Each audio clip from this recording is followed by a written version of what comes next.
Londýn sa stal centrom filmového sveta. Trafalgárske námestie zaplnili fanúšikovia kamery a svetla reflektorov. Všetko kvôli veľkolepej premiére nového akčného thrilleru s Glennom Powellom v hlavnej úlohe a mnohými ďalšími hollywoodskými hviezdami. Som priamo na červenom koberci v Londýne na európskej premiére filmu Muž na úteku. Film je moderným spracovaním kultového sci-fi z 80. rokov, v ktorom kedysi zažiaril Arnold Schwarzenegger.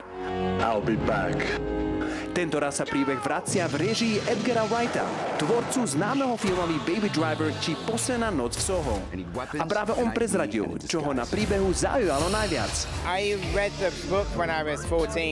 Knihu som čítal, keď som mal 14 rokov a úplne som si ju zamiloval. Keď som potom videl film, hoci sa mi páčil, uvedomil som si, že je úplne iný ako kniha. Mal som pocit, že v tomto príbehu sa skrýva ešte jeden úplne iný film. Ako asi viete, kniha bola napísaná tak, aby sa odohrávala v roku 2025 a Stephen King si toto číslo vybral už v roku 1972. Takže je to dosť neuveriteľné, že práve teraz, keď sme ju nakrúcali, sa naozaj nachádzame v posledných 6 týždňoch roku 2025. Na premiéru prichádzajú množstvo hercov, tvorcovia, ale aj fanúšikovia.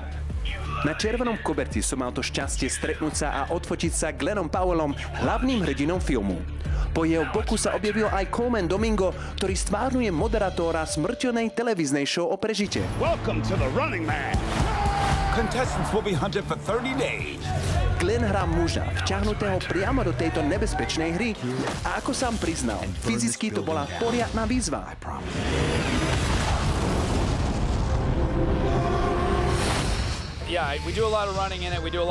Vo filme veľa beháme a robíme množstvo kaskadérskych kúskov. Poviem to takto. Ako dospelý človek si ani nepamätám, kedy naposledy som bežal o život.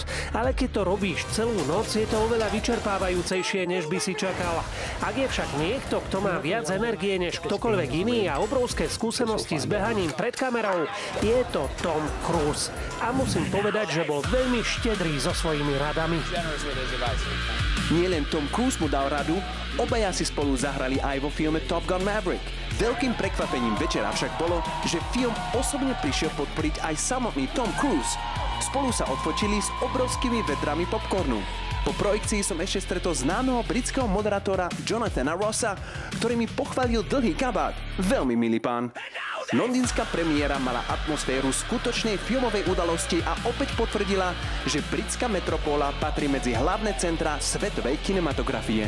Z Londýna Tomáš Kuskajler, televízia Joj.